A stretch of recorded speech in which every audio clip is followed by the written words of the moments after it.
اللہ علیہ کے پاس نا ایک بوڑھی اماں اپنا بیٹا چھوڑ گئی. تو حضرت صاحب نے کو 2 4 5 مہینے رکھا. تو بعد میں اس کی اماں کو بلا کے کہا کہ تو بیوہ ہے, بیٹا تیرا یتیم ہے, میں نہیں چاہتا کہ اس کا وقت ضائع ہو. یہ پڑھنے والا کوئی نہیں, سارے نہیں بھائی پڑھنے والے ہوتے.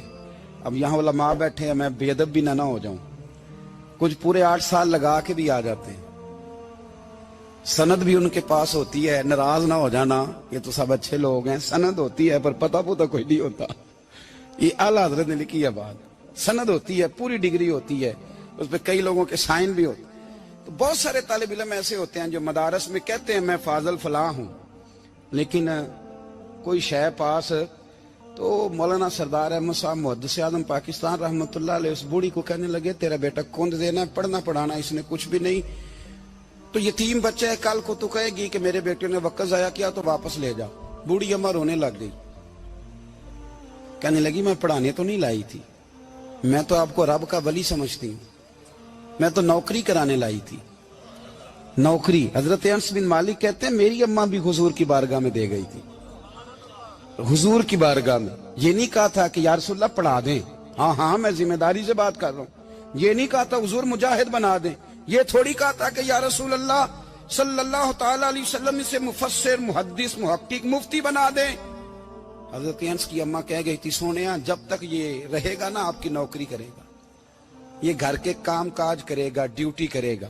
حضور یہ آپ کی نوکری کرے گا. تو میرے محبوب نے پھر دعا کر دی, اللہ اسے برکت عطا فرما. تم سمجھتا ہے خدمت والا خالی رہ جاتا ہے؟ جتنا ذائقہ خدمت والے کو ملتا ہے, جو اس کے نصیب میں آتا ہے, وہ کسی کا نصیب کہاں بھائی. حضرت انس کہتے ہیں حضور نے دعا کر دی برکت کی. مجھے تو کھیتی باڑی آتی بھی نہیں تھی, پر لوگوں کے باغ میں سال میں 1 دفعہ پھل لگتا تھا, میرے باغ میں 2 دفعہ لگتا تھا. حضور نے دعا کر دی یا اللہ اسے اولاد دے. فرماتے ہیں میرے بیٹے, میرے پوتے, میرے نواسے, میری بیٹیاں. فرماتے ہیں میں زندہ ہوں اور میری 100 اولادیں موجود ہیں. پریشان ہو گیا 100 سن کے کہ بچے 2 ہی اچھے, 100 اولادیں میری موجود ہیں. حضرت انس بن مولانا سردار احمد صاحب کے پاس نا چھوڑ گئی بچہ. کہنے لگی حضرت جی میں کو پڑھانے کے لیے تھوڑا چھوڑ گئی ہوں, میں تو اس لیے چھوڑ کے گئی ہوں کہ آپ مہربانی کریں خدمت کرائیں. تو حضرت جی کہنے لگے کوئی ایسا کام ہی نہیں, خدمت والا کیا کراؤں. کہنے لگی پٹھے پوا لیا کرو. جی ہن لڑ پیندے نے, کہنے نے بچے کام کر دیں مدرسے دا. حالانکہ اب کہاں بچے کام کرتے ہیں, اب تو گزر گیا دور, اب تو بچے کام کراتے ہیں. اب بچے بھی ناراض ہو رہے ہیں, گور گور کے دیکھ رہے ہیں. صحیح کہہ رہا ہوں آپ کو, بچے کام کراتے ہیں, بچے کہاں کام کرتے. کہنے لگی یہ چارہ ڈالے کرے گا آپ کی بھینسوں کو. تو حضرت نے اس کو کہا کہ بی بی چارہ میری بھینسوں کو ڈالنے کے لیے میں نے بندہ رکھا ہوا ہے, تو جا لے جا. کہنے لگی ہاتھ باندھ کے حضور مہربانی کریں رکھ لیں, چارہ ڈالے گا. اور پتر توجہ سے چارہ ڈالنا حضرت کی بھینسوں کو. رونے لگی. حضرت نے رکھ لیا, مہینے کا خرچہ بھی دیتے. شام کو نا وہ سارا دن کام کرتا, شام کو آ کے پیروں میں بھی بیٹھ جاتا. حضرت جی لائیں تیل تھوڑا سا, پیر نہ دبا دوں. 8 سال ساتھ والے پڑھتے رہے, یہ بیچارہ نوکری کرتا رہا. میرا روپ بھی نہیں تے میرا رنگ بھی نہیں, اور مینو یار منان دا ٹنگ بھی نہیں. کبھی کبھی نا حضرت بلال حبشی فارغ ہوتے نا تو نبی پاک کی بارگاہ میں عرض کرتے حضور کوئی کام تو نہیں, سارے ہو گئے, حضور جاؤں ذرا. چلے جاتے. ایک دن سلمان فارسی کہنے لگے یا رسول اللہ یہ بلال کہاں جاتا ہے. فرمایا جا دیکھ کے تو آ. حضرت سلمان واپس آئے تو آ کے رونے لگے. کہنے لگے سونیا جب یہاں سے جاتا ہے نا تو جا کے سیدہ فاطمہ کی چکی پیسنی شروع کر دیتا, بی بی صاحبہ کے کام کرنے لگتا ہے. گھر میں جا کے اسنین کی ڈیوٹی کرتا ہے, وہاں بھی کام یہاں بھی کام. وہ چارہ ڈالتا رہا, اس نے چارہ ڈالا. حضرت محدث اعظم کی بھینسوں کو دستار فضیلت کا وقت آ گیا, سارے پگڑیاں سجا کے آ گئے, آج دستار ہوگی. یہ نہ پیچھے ہو کے بیٹھ گیا, چونکہ پڑھا ہی نہیں تھا تو دستار کاہے کی. دستار تو اس کی جو پڑھے گا, ہم نے تو پڑھا ہی نہیں. ہم نے تو یار پڑھا, گھر پڑھا, ڈیوٹی کری. حضرت محدث اعظم رحمت اللہ علیہ کے ہاں جب اعلان ہونے لگا نا کہ اب دستار ہوگی, تو حضرت نے پہلا اعلان اس کا فرمایا. تو مجھے والا بندہ کپڑے بھی کدی کدی بدل دے نا. وہ کہتا ہے جس حال میں بھی تھا میں پلٹ کے دیکھنے لگا کہ پڑھا پڑھایا تو ہے, کوئی شے نہیں. یہ ماجرا کیا ہے. پیچھے سے اٹھ کے آئے, تو کہتے ہیں باقیوں کی دستار کسی عالم نے کی, کسی صوفی نے کی, لیکن یہ بھینسوں کو چارہ ڈالنے والا جب آیا تو محدث اعظم نے فرمایا پگڑی کے بال کو کوئی ہاتھ نہ لگائے, یہ ساری دستار میں نے کرنی ہے. اور فرماتے ہیں حضرت بال بھی دیتے جاتے تھے اور آنسو بھی بہاتے جاتے تھے, ماتھا بھی چومتے تھے اور فرماتے تھے دستار کے بعد چلا تو نہیں جائے گا یار, مجھے تو عبادت بھی نہیں رہ گئی, مجھے تو چابیوں کو بھی نہیں پتا کون سی کہاں رہتی ہے, جائے گا تو نہیں تو رو پڑا, کہنے لگا سونے جائے تو وہ جس کے پلے کوئی شے ہو, آتا جاتا تو ہے کچھ نہیں, مجھے کس نے رکھنا ہے, میں نے کہاں جانا ہے, ادھر کہاں تو ادھر ہی رہوں گا. اس طالب علم کے سارے استاد بھائی کہتے ہیں اس نے دستار کرائی, پڑھا پڑھایا کچھ نہیں, پر جو مسئلہ اڑ جاتا تھا نا, وہ جو اڑ جاتا تھا نا, وہ جا کے اس سے پوچھتے تھے تو کتابیں کھولنے کی ضرورت نہیں پڑتی تھی. حضرت ام سلمہ رضی اللہ تعالیٰ عنہ کہتی ہے میں نے عرض کی یا رسول اللہ صلی اللہ علیہ وسلم میری بچی بڑی بیمار ہے, تو مجھے کسی نے کہا ہے یہ تھوڑی سی نشے والی چیز ہے, یہ بنا کے تیار کر کے دو صحیح ہو جائے گی, بیمار ہے بچی تو یہ نشے والی چیز ہے, اس کو تیار کر کے دو, تھوڑا نشہ ہے. اگرچہ بعض, میں نے شروع میں کہا, بعض لوگ مریض کو, سخت مریض کو ایسی ادویات جو مجبوری بن جائے اس کی گنجائش اور اجازت دیتے ہیں. محتاط علماء تو اس میں بھی بہت ساری چیزیں پہلے بیان کرتے, لیکن اس نے کہا جی میرا نشہ دینا ہے شفا کے لیے. حضرت ام سلمہ کہتی ہے میرے نبی پاک نے میری طرف دیکھا, میری طرف, تو میں نے کہا یا رسول اللہ آپ کیا فرمانا چاہ رہے ہیں؟ تو نبی پاک نے فرمایا ام سلمہ کبھی ناپاک چیز میں بھی شفا ہوئی ہے, کبھی ناپاک چیز میں بھی, کبھی شراب اور خمر میں بھی شفا ہو سکتی ہے. شفا رب کریم نے رکھی ہے پر شہد کے اندر رکھی ہوئی ہے, شفا اللہ نے رکھی ہے قرآن مجید میں رکھی ہوئی ہے, تو اس میں بھی کبھی یہ حضور نے بیان کیا ہے کہ اس کے اندر شفا ہو سکتی, تو امت کتنی دلیری کرتی ہے جو یہ مشورے دیتی ہے کہ اس کے اندر نشہ ہے, شراب ہے, تو وہ کھانسی چلی جائے گی تو فلانی بیماری چلی جائے گی. نہ آؤ ان چیزوں پہ, نہ اپنے ایمان کو خرابی دو, اور نہ ایسی باتیں کرو جس سے کہ ڈائریکٹ رسول اللہ صلی اللہ علیہ وسلم کے واضح ارشادات کی مخالفت ہو. میرے نبی پاک صلی اللہ علیہ وسلم نے فرمایا, اور پھر کچھ لوگ کہتے ہیں تھوڑی پی ہے جی. اب تو میں تجزیے میں پڑھ رہا تھا کہ ایسی شراب ایجاد ہو گئی ہے, لوگ شراب پیتے ہیں اور وہ مست بھی رہتے ہیں, کار بھی چلاتے رہتے ہیں, کہتے ہیں جی نہیں ہمارا ذہن معاف نہیں ہوا تو یہ والی صحیح ہے, نشہ نہیں لاتی. میرے نبی پاک صلی اللہ علیہ وسلم نے فرمایا جس چیز کی تھوڑی مقدار, زیادہ مقدار حرام ہے اس چیز کی تھوڑی مقدار بھی حرام ہے, جس کی زیادہ مقدار حرام ہے اس کی تھوڑی بھی. تو خمر اور شراب اگر فل پینا جائز نہیں تو تھوڑی پینا بھی جائز, یہ حرام ہے اور حرام تھی اور قیامت تک حرام ہی رہے گی. میرے نبی پاک صلی اللہ علیہ وسلم نے منع کیا اور حضور نے اظہار ناپسندیدگی فرمایا, فرمایا 40 دن تو عبادت ہی قبول نہیں ہوتی شراب پینے والے جب تک سچی توبہ نہ کرے. یہ لفظ جب ادا کرتا ہوں تو شرم سے میری زبان لڑکھڑاتی ہے کہ یار درباروں پہ بھی نشہ بکتا ہے.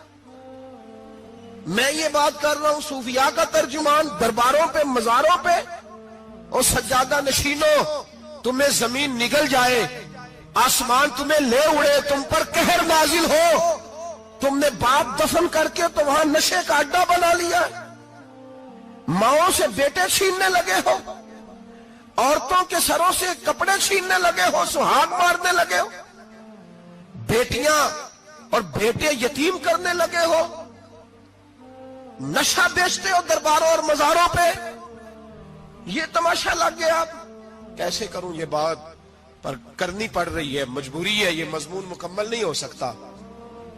بند کر دیں وہ دربار, ہمیں نہیں چاہیے جن درباروں پہ نشہ بکتا ہے. میں ذمہ داری سے کہہ رہا ہوں, بات ریکارڈ ہو رہی ہے. جوتے کی نوک پہ وہ سجادہ نشین جو امت کو ڈرگز دیتا ہے, وہ سجادہ نشین کا ڈیرا نہیں, وہ گند کا اڈا ہے, وہاں سے فیض نہیں مل رہا, امت کی تباہی ہو رہی ہے. بتا دو, پھیلا دو, اس کو اعتراض کرنا کرو. میرے رسول پاک سید عالم صلی اللہ تعالی علیہ وسلم کا دین ضروری ہے, کسی پیر کی سجادگی ضروری, بولیے سجادگی ضروری. بڑی ذمہ داری سے کہہ رہا ہوں اور نمائندگی کر رہا ہوں اپنی جماعت کی. نہ ہمارے بزرگوں نے کل اس کی حمایت کی تھی، نہ آج کرتے ہیں، نہ قیامت تک کریں گے۔ بند کر دیں وہ دربار اور مزار۔ بزرگ دنیا میں یہ کام کرنے آئے تھے، اور ہماری سوچ اتنی گر گئی ہے، اتنے ہم کمزور ہو گئے۔ کہتے ہیں جب اس کو چڑھ جاتی ہے تو پھر بڑی معرفت کی باتیں سناتا ہے۔ تجھے شرم نہیں آئی یہ لفظ کہتے ہوئے؟ اب نشئی تجھے معرفت سکھائے گا؟ اب تو شرابی سے، بھنگی چرسی سے دین سیکھے گا؟ کہتے ہیں اس نے پی ہوئی تھی، چڑھی ہوئی تھی، وہ بات کر دی تو میرا کام بن گیا۔ اتنی گندی اور میلی سوچ صاحب ایمان کی ہوتی ہے، تو اب نشیوں سے جا کر دعائیں کرائے گا؟ سن، میرے نبی پاک صلی اللہ علیہ وسلم نے فرمایا جو شراب پی لے، نشہ کر لے، اس کی تو 40 دن تک عبادت رب قبول نہیں فرماتا۔ تو کہتا چڑھی ہوئی تھی تو اس نے دعا کر دی، تجھے شرم ہی نہیں آئی بات کرتے؟ حیا ہی نہیں کیا تو نہ جملہ بولتے؟ یہ کوئی تصوف اور طریقت ہے؟ جاؤ اٹھا کے لے جاؤ۔ ایسی کوئی تصوف اور طریقت ہمیں نہیں چاہیے، ہمیں وہ والی طریقت چاہیے جس میں خدا کے قرآن کی بات ہوتی ہے اور محمد مصطفیٰ کے فرمان کی بات ہوتی ہے صلی اللہ علیہ وسلم۔ تو بھائی یاد رکھو، یہ کوئی طریقہ نہیں۔ ایک مزار ہے، مجھے ایک صاحب کہنے لگے آ جائیں یہاں بھی فاتحہ پڑھیں۔ میں نے کہا یہاں کیا ہے؟ کہنے لگے تھے تو بابا جی نشہ وشا کرتے، پر اب سنا ہے لوگوں کی منتیں بڑی پوری ہوتی ہیں۔ مجھے جذبات بڑے کم آتے ہیں۔ میں نے اس آدمی کو گریبان سے پکڑ لیا، میں کہ ادھر ہٹ، وہ تو نشہ کرتا تھا اور تو جاتا تھا، تیری یہ کیسے طاقت ہوئی؟ تو نے مجھے مشورہ دے دیا ہے، تو ہمیں کمزور سمجھتا ہے؟ ہم کمزور ایمان کے لوگ ہیں، اور میں یہاں تجھے کہوں گا نہیں نہیں میں یہاں نہیں جاتا، میں وہاں جاتا ہوں۔ بالکل کوئی لگی لپٹی بات نہیں، کھری بات۔ تصوف وہ، دربار وہ جہاں قرآن پڑھا جائے اور رسول اللہ کی حدیث سکھائی جائے، باقی کوئی مطلب نہیں کسی قسم کا۔ میں داتا صاحب کبھی جاؤں نا جلسہ کرنے کسی کام سے، کسی تقریب میں، تو میں داتا صاحب کے مزار پہ نہیں جاتا۔ میں کہتا ہوں یار یہ جرانہ نہیں کہ بندہ کسی کام آیا تھا تو فاتحہ پڑھ لی، واپس چلو گکھڑ سے اسپیشل آئیں گے داتا صاحب کے مزار پہ حاضری دیں گے۔ اور میرے سنگی گواہ ہیں کہ میں اسپیشل ٹائم نکال کے بہت سارے کام چھوڑ کے اسپیشل جاتا ہوں، اور میں مراد ماننے نہیں جاتا، میں داتا صاحب کا شکریہ ادا کر دے جاتا ہوں۔ میں ان سے کہتا ہوں حضور آپ کی مہربانی، آپ یہاں آئے تو ہمارے بڑے بھی رسول اللہ کے غلام بن گئے۔ میں تو سلام عقیدت پیش کرنے جاتا ہوں، ہم مزارات پر جانے کے قائل نہیں، بلکہ ہماری تو عقیدت کا درجہ ہی مکمل نہیں ہوتا جب تک ہم مزار پہ سلام نہ کریں۔ پر مزار داتا صاحب کا، مزار خواجہ معین الدین اجمیری کا، مزار غوث اعظم جیلانی کا، مزار محدث اعظم مولانا سردار احمد کا، مزار اولیاء کا، مزار میاں شیر محمد شرک پوری کا، مزار رب کریم کے بندوں کا۔ بھنگیوں چرسیوں کے مزار نہیں ہوتے، اور نام ان مزارات کے قائل ہیں، بالکل قائل نہیں ہم۔ میں تھوڑے دن پہلے لاہور گیا تھا، تو میں کار میں میاں صاحب میاں شیر محمد شرک پوری کا ذکر کر رہا تھا۔ میں اپنے دوستوں سے کہہ رہا تھا یار بہت بڑا بابا ہوا ہے، تو مجھے کہنے لگی کرامت کیا ہے؟ میں نے کرامت یہ ہے کہ ساری زندگی سنت کا درس دیا ہے۔ تو مجھے کہنے لگے آپ کبھی گئے نہیں؟ میں نے کہا میں اسپیشل گیا تھا، اور تھوڑے دنوں کے بعد پروگرام بناؤں گا تو میں ساتھ لے کے جاؤں گا۔ ہم مزارات کے قائل ہیں، حاضریاں دیں گے مزاروں پہ، لیکن بھنگیوں چرسیوں کے مزاروں پر جانے کے قائل ہیں؟ زور سے بولے، یہاں جانے کے قائل ہیں؟ کوئی عقیدہ نہیں ہے ہمارا۔ نشہ بکے گا اب مزاروں پہ، اب یہ تصوف ہوگا وہاں، یہ طریقت ہوگی۔ اور ملت پر رحم کھاؤ خدا را۔ اگر تمہارے قومی ادارے کہتے ہیں رپورٹ کرنے والے کہ 70 لاکھ پاکستانی نشہ کرتا ہے، تو کیا تمہیں یہ نہیں پتا کہ نشہ بیچتا کون ہے؟ کیا تمہیں یہ نہیں پتا کہ ڈرگز کا کاروبار کون کرتا ہے؟ اگر تمہیں یہ پتا ہے تو کیا یہ خبر نہیں تمہیں کہ ان رگوں پر یہ خون اتارتا کون ہے؟ میں اپنے بزرگوں سے معذرت کے ساتھ، نشے کا آغاز، ناراض تو نہیں ہو جائیں گے بزرگ، نوجوانوں کو میں لتاڑ لیتا ہوں لیکن بزرگوں کی عزت کرنا سنت ہے، تو میں بزرگوں سے معذرت کے ساتھ یہ یوں سمجھ لیے خوگرے حمد سے تھوڑا سا گلا بھی سن لے۔ نشہ سگریٹ سے شروع ہوتا ہے، سگریٹ سے۔ میں تمباکو کو حرام نہیں کہتا، یہ فتویٰ نہیں دے رہا۔ تمباکو کا حکم وہی ہے جو مولی کا ہے، جو کچے پیاز اور لہسن کا ہے، کہ آپ جب کھا لیتے ہیں تو منہ سے بدبو آتی ہے، تو آپ مسجد میں آئے تو آنے سے پہلے مسواک کریں، منہ صاف کریں، پھر آپ آ جائیں۔ تو جائز ہے، مکروہ ہے لیکن حرام۔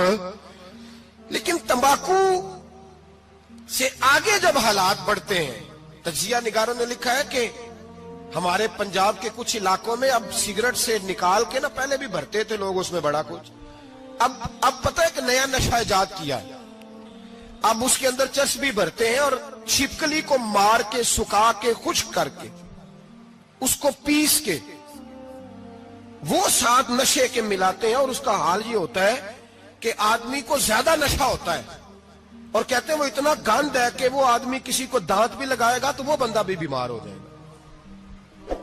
کیا یہاں لوگ اسپرٹ نہیں پیتے آپ کے ملک میں؟ اور ہم کبھی سڑک پہ جاتے ہیں تو نشئی کو دیکھ کے مذاق کرتے ہیں، دیکھنا میں ہارن لگاؤں گا تو گاڑی کے ہارن سے گر جائے گا، لیکن تجھے پتا نہیں کہ یہ کسی ماں کا بیٹا ہے، پتا نہیں کسی بیوی کا شوہر ہے۔ ایک ہمارے دوست ہیں، بزرگ ہیں، ان کا داماد فوت ہو گیا، نشہ کرتا تھا، تو میں تعزیت کرنے ان کے گھر پہنچا تو کھڑے ہو گئے ہاتھ باندھ کے، کہنے لگے حضرت صاحب باقی ساریاں گلاں چھڑ دیو، صرف نشے تے تقریر کریا کرو۔ وہ جب جیتا تھا تو تب بھی اس کے بچے یتیم ہی تھے، یتیم ہی تھے۔ میری بیٹی جب میرے گھر آتی تھی اور میں اپنے پوتوں کے اتنے کپڑے اسے پہننے کو دیتا تھا تو میرا کلیجہ پھٹتا تھا، اور میری بیٹی اس کی زندگی میں بھی بیوہ کی زندگی گزار رہی تھی، وہ میری بہوؤں کے اترے ہوئے کپڑے پہنتی تھی، کوئی دعا کرو، کوئی جلسے کرو، یہ لت ختم ہو جائے۔ اور کہنے لگا اب میرے وہ چلا تو گیا ہے، دادا دادی اس کے پہلے کوئی نہیں، چچا ہے کوئی نہیں، جب تک تو میں زندہ ہوں ان نواسوں کو کوئی روٹی کا لقمہ، کوئی کپڑا مل جائے گا، لیکن سوچتا ہوں میں بوڑھا ہوں، مر گیا تو ان کو کوئی پوچھے گا بھی نہیں، کون ان کی خبر۔ اتنا ظلم اس قوم سے، اتنی زیادتی، اور آرام سے لکھ کر لوگ گزر گئے کہ یہ 70 لاکھ ہے، ان کا درد تو سمجھو، تکلیف تو سمجھو۔ 7 فٹ کا سونا جوان اور نشے کا عادی ہے تو کسی نالی میں پڑا ہوا ہے۔ اور میں نے کہا اس قوم کے ساتھ اس سے بڑا بھیانک مذاق کیا ہوگا؟ کوئی دانشور تھا بڑا ظالم، اس ظالم سے کوئی مشورہ لینے آیا، اس نے آ کے کہا تو بڑا ظالم ہے، بڑے کڑوے مشورے دیتا ہے، میرا ایک دشمن ہے، میں اس سے بدلہ لینا چاہتا ہوں، میرا دل کرتا ہے اس کا بچہ قتل کر دوں تاکہ وہ تڑپے۔ تو ظالم نے کہا اسے قتل نہ کر، وہ تو اس کا باپ 2-4 مہینے رو کے چپ کر جائے گا، پھر میں سخت سزا دینا چاہتا ہوں، مشورہ دے۔